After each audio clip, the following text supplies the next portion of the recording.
let me answer this direct message. Sabi niya, hi, this person saw my contents and then he find it very helpful, pero meron siyang question and let me answer it. And baka question in mind nyo na din to, so that's why I'm gonna share it as well to all of you guys. So sabi niya, paano daw if senior high school graduate siya, pero that was 5 years ago na daw, and naging tambay siya sa buhay while doing affiliate. Sino po kaya pwede ilagay sa character reference? Salamat po. So, to answer that question is, yung character reference mo is pwedeng yung teachers mo dati sa high school, sa junior high school, ganon. And to be honest guys, yung character reference kasi is to be, to be requested. I do understand na template na yan natin, diba? Dati tinuro na dapat meron ka talagang character reference. Pero honestly guys, hindi talaga yan nila, hindi yan nila tatawagan unless if manghihingi sila. Like, merong bagong format kasi sa resume guys. You can check the BPO template that you can click in the link in my bio, diba? Sa profile ko, meron ka makikitang link, i-overlay ko na lang dito dyan. Tapos, follow mo lang yung instructions, ganun, para makita mo kung paano mo i-layout yung resume mo. Kasi, nung gumawa ako ng resume, guys, wala na akong character reference. Kasi, yung resume ko kasi is naka ATS, ATS ready. You would know there what is the meaning of ATS.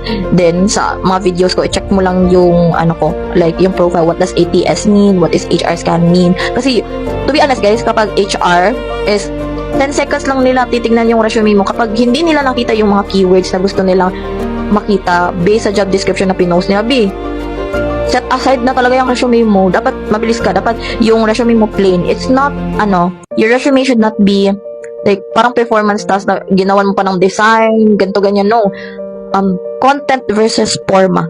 Okay? I understand that there are a lot of templates sa Canva, but that's not professional, guys. It's not ATS friendly. Kasi yung resume template na ginawa ko is, at sinunod ko is ATS ready, and then, yan yung parang ginagamit ng ibang bansa, like sa Harvard, ganun. Basta nakita ko lang siya sa TikTok, tapos sinunod ko, I did my research, nagtanong din ako kay ChatGPT, ano ba yung resume template ng Harvard, para in case na, okay, I'm gonna use that one here as a local applicant. Pero what if gusto kong mag-apply as a virtual assistant, ganun. Syempre, babasa nila yung resume, and syempre, international clients or mga international staff yung kukuha nun, kasi yun na, mag-VVA ka, ganun.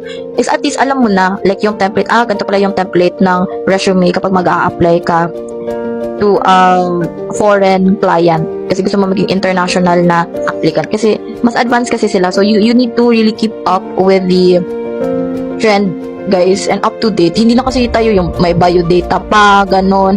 Wala nang ganon. Iba na talaga yung resume. Dapat, like naka-bullet form and easy to read, no design. Okay? They don't like designs. They don't like colorful things. Hindi yan performance test. Okay? Hindi yan performance task talaga. So, yung ika-character reference mo, yung teachers mo, pwede anyone that you trust. Okay? And usually, yan talaga is for request, they're gonna ask you on that. Basta nalaman ko lang din yan dito sa TikTok and dun sa Red app, ganon. Kasi marami akong mga content creators na sinusunod, lalo na yung mga HR, nung nag-a-apply ako sa BPO, like, talaga ako, okay, ano ba yung mga gusto ng mga HR na ganito, ganyan, ano ba yung gustong marinig ng HR during the interview, ano ba yung gusto na makita. As in, nag-research talaga ako, guys. Hindi ako mag-a-apply sa isang path or isang company na hindi talaga ako gagawa ng intensive research. Like, before I'm gonna apply, 1 month, nagre-research ako, 1 month, inaaral ko yung company, ano ba yung job description na andun, para malagay ko yung job descriptions na yun ng mga keywords sa, resume ko, kasi alam ko talaga, 5 to 10 seconds lang talaga yan, magsascan lang talaga yan yung HR, kapag hindi nila nakita, like, no, I'm not gonna interview you. You're just gonna waste my time.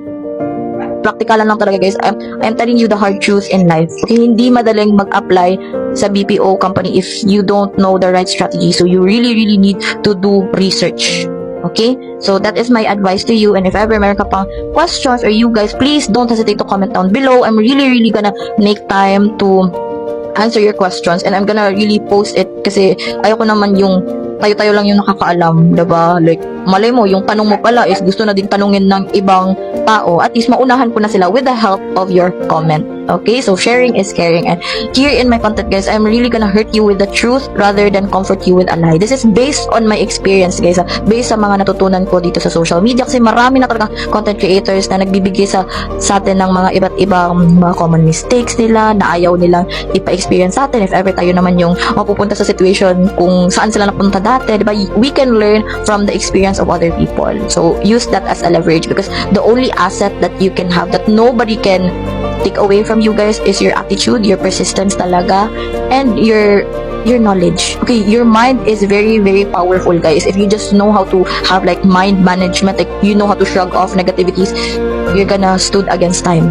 Okay, just go with the flow, but should have a goal in mind na if this BPO company does not see my work, thank you next. Iyak konti, masasaktan pero move on. Okay? Dapat ganon. So, if you wanted more videos about BPO tips or anything like that, advice, just follow for more and kita-kits on the next video. Bye for now!